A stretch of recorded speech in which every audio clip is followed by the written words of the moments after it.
ছাত্রছাত্রী আমার চ্যানেলে ভিডিওটি দেখার জন্য স্বাগত জানাই। তোমরা যারা অষ্টম শ্রেণীতে থার্ড সামেটিভ পরীক্ষা দেবে অর্থাৎ ফাইনাল পরীক্ষা দেবে তাদের জন্য বাংলা ব্যাকরণ থেকে গুরুত্বপূর্ণ কিছু প্রশ্ন এবং তার উত্তর নিয়ে আজকের ভিডিওতে হাজির হয়েছি। আশা করি ভিডিওটি শুরু থেকে শেষ পর্যন্ত মনোযোগ সহকারে দেখবে, তাতে কোনো উপকৃত হবে। তো চলো এবার শুরু করা যাক। প্রথম প্রশ্ন রয়েছে একের দাগে আপনাদিগের এর চলিত ভাষার রূপ হলো আপনাদের। দ্বিতীয় প্রশ্নে যাওয়ার আগে একটি কথা বলে নিই, যে প্রশ্নগুলো খুব গুরুত্বপূর্ণ পাশে তারকা চিহ্নিত উল্লেখ করা হয়েছে বা তারকা চিহ্নটি দেওয়া হয়েছে। এগিয়ে চলো, এটি অর্থগতভাবে কি ধরনের বাক্য? উত্তর হবে অনুজ্ঞাবোধক বাক্য। তিনের দাগে প্রশ্ন, ভিন্ন পদের বা তৃতীয় পদের বা অন্য পদের অর্থ প্রাধান্য পায় কোন সমাসে? উত্তর হবে বহুব্রীহি সমাসে। চার দাগে প্রশ্ন, সেদিন অনেকেই একথা বলেছিল, ক্রিয়ার কাল নির্ণয় করো। উত্তর হবে পুরাঘটিত অতীতকাল। প্রতিযোগী প্রথম না দ্বিতীয়, কোনটি শুদ্ধ? উত্তর হবে দ্বিতীয়টি শুদ্ধ। পরবর্তী প্রশ্ন, গায়ে হলুদ, মুখে ভাত এবং হাতে খড়ি এগুলি কোন সমাসের উদাহরণ? উত্তর হবে অলপ বহুব্রীহি বা অলুক বহুব্রীহি সমাসের উদাহরণ। পরবর্তী প্রশ্ন, সন্ধির দ্বারা গঠিত সমাসবদ্ধ পদের একটি উদাহরণ হলো গ্রামান্তর।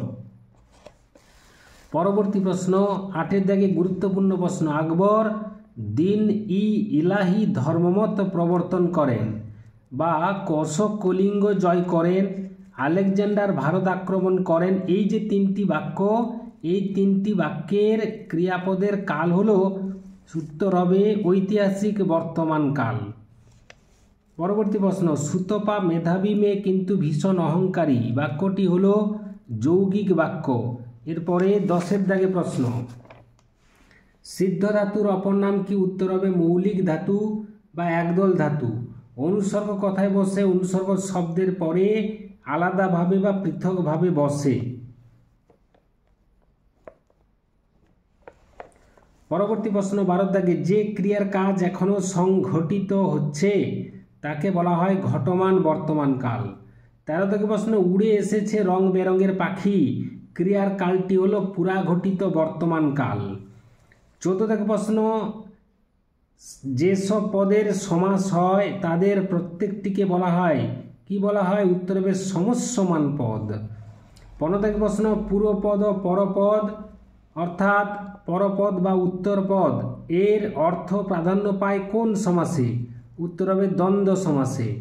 পরবর্তী প্রশ্ন, দ্বন্দ্ব শব্দের অর্থ কি? উত্তর হবে দ্বন্দ্ব শব্দের অর্থ হচ্ছে মিলন বা যুক্ত। দ্বিগু শব্দের আক্ষরিক অর্থ কি? উত্তর হবে দ্বিগো বা গরু দিয়ে কেনা। পরবর্তী প্রশ্ন 18 দাগে, তাছাড়া তখন হয়তো এত মোটা ছিলেন না আপনারা, অসত্য বাক্যে রূপান্তর করো। তাছাড়া তখন হয়তো আপনারা রোগা ছিলেন। পরবর্তী প্রশ্ন 19 দাগে, এই সব ছেলেদের কথা ইতিহাস মনে রাখে না। এই অশুদ্ধ বাক্যের শুদ্ধ রূপটি লেখো। উত্তর হবে এই সব ছেলের কথা ইতিহাস মনে রাখে না।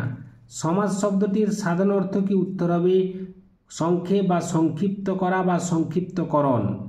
পরপদের অর্থ প্রাধান্য পায় কোন সমাসে? খুবই গুরুত্বপূর্ণ প্রশ্ন। উত্তর হবে তৎপুরুষ সমাসে এবং কর্মধারয় সমাসে। এরপরে আমরা চলে যাব 22 দাগে প্রশ্নে, আমি তখন পড়তে থাকব রেখাঙ্কিত ক্রিয়াটি হলো ঘটমান ভবিষ্যৎ। 23 দাগে প্রশ্ন, বেশ বাক্যের অপর নাম কি? বেশ শব্দের অর্থ কি? বেশ বাক্যের অপর নাম হলো বিগ্রহ বাক্য বা সমাস বাক্য, আর বেশ শব্দের অর্থ হলো বিস্তার। পরবর্তী প্রশ্ন, ক্রিয়ার কালকে আমরা প্রধানত কয় ভাগে ভাগ করতে পারি ও কি কি? উত্তর হবে রূপ ও অর্থ অনুসারে ক্রিয়ার কাল দুই প্রকার, এক হচ্ছে মৌলিক কাল বা সরল কাল এবং দুই হচ্ছে যৌগিক কাল। 25 দাগে প্রশ্ন, 4টি বহুব্রীহি সমাসের উদাহরণ দাও। সেতার, বীণাপাণি, গৌরাঙ্গ, দশানন। পরবর্তী প্রশ্ন 26 দাগে, আমি এখানে সাম্রাজ্য স্থাপন করতে আসি নাই। এই বাক্যটি হলো বিবৃতিমূলক বাক্য এবং নঙ্গর্থক বাক্য। 27 দাগে প্রশ্ন, মূর সেনাপতি খুন নিবৃত্তি পিপাসা শান্তি ও অক্লান্তি পরিহার করিয়া উপবিষ্ট হইলে বন্ধুভাবে উভয় সেনাপতির কথোপকথন হইতে লাগিল। চলিত ভাষায় লেখো। মূর সেনাপতি খিদে তেষ্টা ও ক্লান্তি ত্যাগ করে বসলে বন্ধুভাবে দুই সেনাপতির কথোপকথন হতে লাগলো। উপমিত ও উপমান কর্মধারয় সমাসের একটি করে উদাহরণ দাও। প্রথমে উপমান কর্মধারয় সমাসের উদাহরণ কাজলের মতো কালো সমান কাজল কালো। কাজলের মতো কালো এটা হচ্ছে ব্যাস বাক্য, আর এখানে সমস্ত পদ হচ্ছে কাজল কালো বা সমাস। এটি উপমান কর্মধারয় সমাসের দৃষ্টান্ত। কথা অমৃতের তুল্য সমান কথামৃত। কথামৃত হলো উপমিত কর্মধারয় সমাসের দৃষ্টান্ত। এরপরে আমরা চলে যাব 29-এর দাগে। কালকে প্রধানত কয় ভাগে ভাগ করা হয়? কালকে প্রধানত 3 ভাগে ভাগ করা হয়, যথা অতীতকাল, বর্তমানকাল এবং ভবিষ্যৎকাল। ব্যাস বাক্য কাকে বলে বা বিগ্রহ বাক্য কাকে বলে? যে বাক্য বা বাক্যাংশ দিয়ে সমসমান পদগুলোর অর্থ ব্যাখ্যা করা হয় তাকে বলে ব্যাস বাক্য। যেমন উড়ো যে জাহাজ সমান উড়োজাহাজ, তাহলে ব্যাস বাক্য হলো উড়ো যে জাহাজ। বিদ্যা নিমিত্ত আলয় ড্যাশ নিমিত্ত তৎপুরুষ সমাস। এখানে সমাসবদ্ধ পদটি লিখতে হবে। সমাসবদ্ধ পদটি হচ্ছে বিদ্যালয়। 1947 সালের 15ই আগস্ট ভারত স্বাধীনতা লাভ করে। এই বাক্যের কাল হলো ঐতিহাসিক বর্তমান কাল। পরবর্তী প্রশ্ন, আমরা এতক্ষণে দার্জিলিংয়ে পৌঁছে গিয়ে থাকব। এই বাক্যে ব্যবহৃত ক্রিয়ার কালটি হলো পুরাঘটিত ভবিষ্যৎ বা সন্দিগ্ধ অতীতকাল। তাহলে সঠিক উত্তর হবে পুরাঘটিত ভবিষ্যৎ বা সন্দিগ্ধ অতীতকাল। পূর্বপদ উত্তর পদের অর্থ প্রাধান্য পায় কোন সমাসে? দ্বন্দ্ব সমাসে। সমসমান পদ কাকে বলে? যে সব পদের সমাস হয় তাদের প্রত্যেকটিকে বলা হয় সমসমান পদ। যেমন হাতে পরিবার ঘড়ি সমান হাত ঘড়ি। এখানে সমসমান পদগুলো হলো হাতে পরিবার ঘড়ি। তাহলে 3টি সমসমান পদ। সমস্ত পদ কাকে বলে? সমসমান পদগুলি মিলিত হয়ে যে পদ গঠন করে তাকে সমস্ত পদ বলে। যেমন তপের নিমিত্ত বন সমান তপবন, তাহলে তপের নিমিত্ত বন হলো ব্যাসবাক্য আর সমাস হচ্ছে তপবন, অর্থাৎ সমস্ত পদ হচ্ছে তপবন এখানে। এর পরবর্তী প্রশ্ন আমরা চলে যাব 37-এর দাগে। ব্যাসবাক্যহীন সমাস বলা হয় কোন সমাসকে? উত্তর হবে নিত্য সমাসকে। একটি অপাদান তৎপুরুষ সমাসের উদাহরণ দাও। জন্মান্ধ, বিলাত ফেরো, 2টি উদাহরণ। চরণাশ্রিত পদটির ব্যাসবাক্য হলো চরণকে আশ্রিত। 40 প্রশ্ন, বেতিয়ার বহুব্রীহি সমাসের একটি উদাহরণ হলো লাঠালাঠি। 41 প্রশ্ন, মূল ধাতুর সঙ্গে ইত প্রত্যয় বা ইত প্রত্যয় যুক্ত হয়ে ক্রিয়ারূপ গঠন করে নিত্যবৃত্ত অতীত। ইত, এন, ইলো, ইবো, এদের মধ্যে পুরুষবাচক প্রত্যয় হলো এন। ওদেরকে সাধু ভাষার রূপ হলো উহা দিগকে। সাধু ভাষার একটি প্রধান বৈশিষ্ট্য হলো সন্ধি ও সমাসবদ্ধ পদের প্রয়োগ বাহুল্য, অর্থাৎ সন্ধি এবং সমাসবদ্ধ পদ বেশি ব্যবহার হয় সাধু ভাষায়। চলিত ভাষায় দেখতে পাওয়া যায় ক্রিয়ার সংক্ষিপ্ত রূপ, সেটা সমাপিকা ক্রিয়া হতে পারে, অসমাপিকা ক্রিয়াও হতে পারে।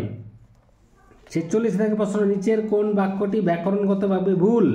আপনি আসুন, কোথায় যাওয়া হইতেছে, এখন অন্ধকার হইয়া এসেছে, তোমার নাম লেখো। সঠিক উত্তর হবে গয়ের দাগে, এখন অন্ধকার হইয়া এসেছে। সাধু ও চলিত রীতির একটি করে বৈশিষ্ট্য লেখো। খুবই গুরুত্বপূর্ণ প্রশ্ন। সাধু রীতিতে তৎসম এবং অপ্রচলিত শব্দ প্রচুর ব্যবহার করা হয়, যেমন সঞ্চরমান, তরঙ্গ, অশ্বচালনা প্রভৃতি। সাধু রীতিতে সর্বনামক ক্রিয়াপদের পূর্ণরূপ ব্যবহৃত হয়, যেমন তাহাকে, তাহারা, তদীয় প্রভৃতি। আর করিতেছে, হইতে, হইবে, পারিয়াছেন ইত্যাদি। চলিত রীতির বৈশিষ্ট্য, 2টো বৈশিষ্ট্য। চলিত রীতিতে অর্থ তৎসম, তদ্ভব, দেশীয়, বিদেশি শব্দের প্রয়োগ অনেক বেশি হয়। দ্বিতীয়ত, সর্বনামক ক্রিয়াপদের সংক্ষিপ্ত রূপ চলিত ভাষায় ব্যবহৃত হয়, যেমন তাহার থেকে তাঁর, করিয়াছেন থেকে করেছেন। সাধু রীতি ও চলিত রীতির একটি পার্থক্য লেখো বা মৌলিক পার্থক্য লেখো। খুবই গুরুত্বপূর্ণ প্রশ্ন, আসার সম্ভাবনা প্রবল এই পরীক্ষার জন্য। সাধুরীতিতে ক্রিয়াপদের সম্পূর্ণ ও সুনির্দিষ্ট রূপগুলো প্রয়োগ করা হয়, যেমন করিতেছে, বলিতেছিলেন, আইস, উঠিয়া প্রভৃতি। অপরপক্ষে চলিত রীতিতে ক্রিয়াপদের সংক্ষিপ্ত একাধিক রূপ ব্যবহৃত হয়, যেমন করছে, বলছিলেন, এসো, উঠে, ওঠে ইত্যাদি। সর্বনামের পূর্ণাঙ্গ রূপ ব্যবহৃত হয় সাধু রীতিতে, যেমন তাহাদের, কাহাকেও, যাহাদিগের ইত্যাদি। অপরপক্ষে চলিত রীতিতে সর্বনামের প্রচলিত সংক্ষিপ্ত রূপ ব্যবহৃত হয়, তাদের, কাউকে, যাদের ইত্যাদি। দ্বন্দ্ব সমাসে দ্বন্দ্ব শব্দের অর্থ কি? খুবই গুরুত্বপূর্ণ প্রশ্ন। উত্তর হবে যুক্ত বা মিলন। শেষ প্রশ্ন, অনুজ্ঞাবাচক বাক্যে লেখো এগিয়ে চলতে হবে। উত্তর হবে এগিয়ে চলবে। এই ছিল আজকের ভিডিও। আশা করি ভিডিও ভালো লেগেছে। লাগলে অবশ্যই একটা লাইক করে দাও, শেয়ার করে দাও। চ্যানেলে নতুন হয়ে থাকলে চ্যানেলটি অবশ্যই সাবস্ক্রাইব করে চ্যানেলের পাশে থাকো। ভিডিওটি এতক্ষণ ধরে দেখার জন্য ধন্যবাদ রইল। নেক্সট ভিডিও আবার তোমাদের সঙ্গে দেখা হচ্ছে।